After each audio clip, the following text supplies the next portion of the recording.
शुक्रिया चेयरमैन साहब, आपने मुझे बोलने का मौका दिया। मैं इस तहरीक अदम एतमाद की तायद में खड़ा हूं जिसको टीआरएस पार्टी और हमारी पार्टी ने दिया, जिसको स्पीकर साहब ने कबूल किया।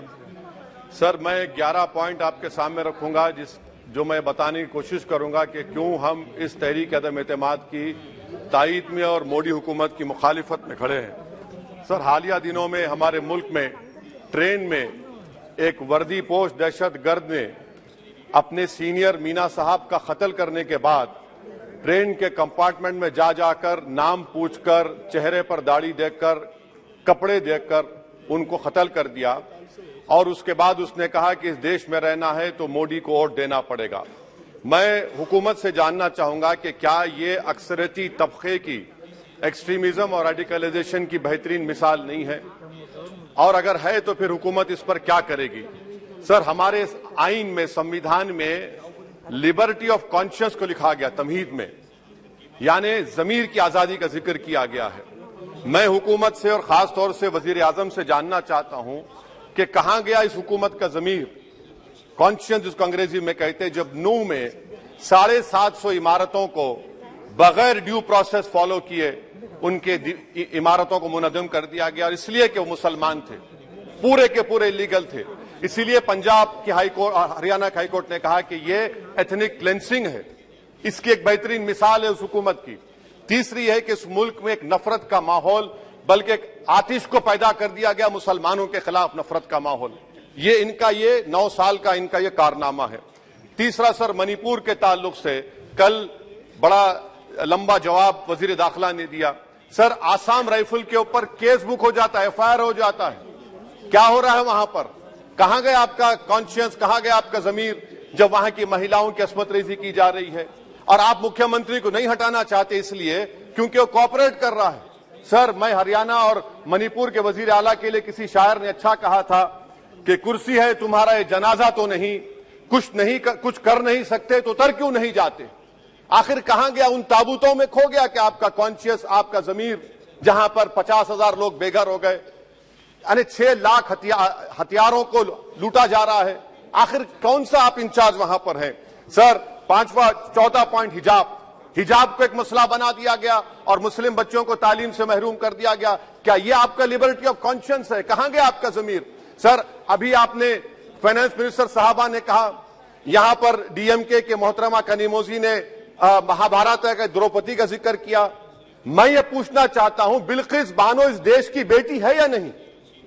जिस बिल्किस बानो को 11 लोगों ने रेप किया, प्रेग्नेंट थी, उसकी मां का रेप किया, उसकी बेटी को कत्ल कर दिया, उसकी मां का कत्ल कर दिया, आपने कातिलों को रिहा कर दिया।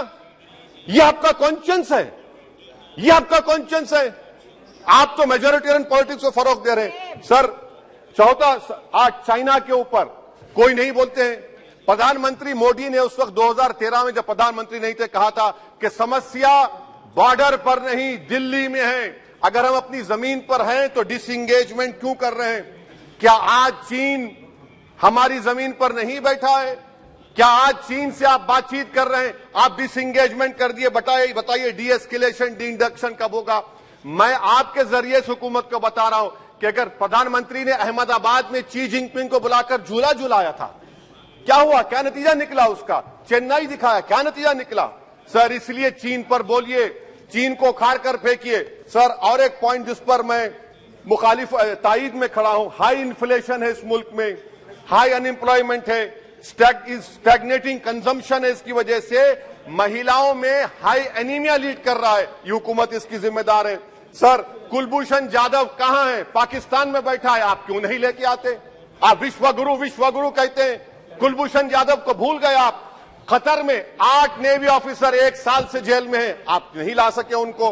सर, और एक चीज, 1991 का प्लेसेस ऑफ वर्शिप एक्ट इस ऐवान में पास किया गया था कि तारीख के जख्मों को नहीं खुरेदा जाएगा। आप खुरोद रहे हैं उनको। मैं आपको इंतबाह दे रहा हूं, वार्न कर रहा हूं, इस मुल्क को 90 के दहे में मत लेकर जाइए। 91 का एक्ट सुप्रीम कोर्ट में जवाब दीजिए कि आपकी हुकूमत 91 प्लेस ऑफ वर्शिप एक्ट की कायम है, उस पर कायम रहेगी।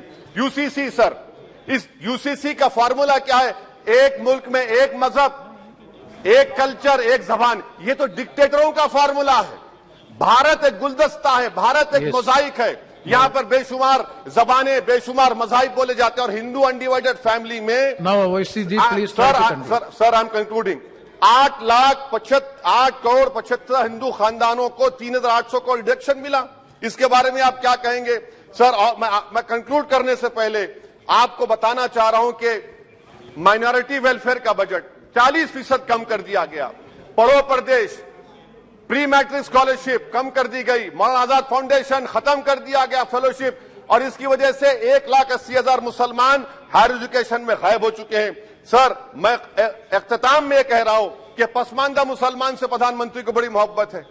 ये कौन सी आपकी मोहब्बत है पसमानदा, जो आपका एक मुसलमान मिनिस्टर नहीं है वहां पर? इखलाक से लेकर पीलू खान से लेकर अफान अंसारी से लेकर लुकमान अंसारी, मॉब लिंचिंग पूरे पसमानदा मुसलमान की होती है। पावर लूम बंद है अंसारियों के, कुरैश बरादरी का कारोबार बंद किया जाता है। स्पीकर सर मैं कंक्लूजन में अभी कल हमारे होम मिनिस्टर ने कहा था क्विट इंडिया। अगर इनको मालूम हो जाए कि क्विट इंडिया का नारा एक मुसलमान ने दिया था तो वो भी नहीं बोलेंगे, वो नहीं मालूम था उनको। उसका मैं कंक्लूड कर रहा हूं, उसका नाम यूसुफ मेहर अली था सर। यूसुफ मेहर अली ने क्विट इंडिया का नारा बनाया, जिसको महात्मा गांधी ने सारे देश में एक पैगाम किया। मैं कंक्लूड कर रहा हूं सर, इस देश में अगर आज क्विट इंडिया करना है तो कहना पड़ेगा चाइना क्विट इंडिया। जो गौ रक्षक है जिसका नाम मोनू है, वो आपके लिए मोनू डार्लिंग बन गया है, उसको कहिए क्विट इंडिया। सर जो लोग तुष्टीकरण की राजनीति आप कर रहे हैं, आप हिंदू अक्सरियती लोगों में हथियार बांट रहे हैं, ये आप देश के लिए खतरा पैदा कर रहे हैं। Sir I am concluding. इसीलिए हम आपसे अपील कर रहे हैं कि हुकूमत से कह रहे हैं कि आप जो सियासत कर रहे हैं इससे नुकसान देश को होगा। प्रधानमंत्री जब खड़े होकर जवाब देंगे, हम उनसे पूछना चाह रहे हैं, पॉइंटेड क्वेश्चन है, क्या देश बड़ा है या हिंदुत्व गोलवालकर की आइडियोलॉजी बड़ी है? मैं इस तहरीक अदम एतमाद की तायद में खड़ा हूं और हुकूमत की मुखालिफत में। सर एक आधा मिनट सर दो लोग, दो महाज है इस मुल्क में, एक चौकीदार है, एक दुकानदार है। एक चौकीदार है, एक दुकानदार है। जब जुल्म हम पे होता कोई मुंह नहीं खोलते। यूएपीए का कानून अमित शाह ने लाया, इन दुकानदारों ने तायद की। आज उस यूएपीए का कानून में 83 साल का बुढ़ा सिपर खत्म करो, सिपर नहीं होने से मर गया। आखिर कब तक दुकानदार और चौकीदार हमारी लाशों पर सियासत? सर हम कंक्लूडिंग, कब तक सियासत करेंगे? अगर आप जुल्म के खिलाफ आवाज नहीं उठाएंगे तो आपकी दुकानदारी नहीं चलेगी, चौकीदार को बदलेंगे, तीसरा महाज करेगा। शुक्रिया सर।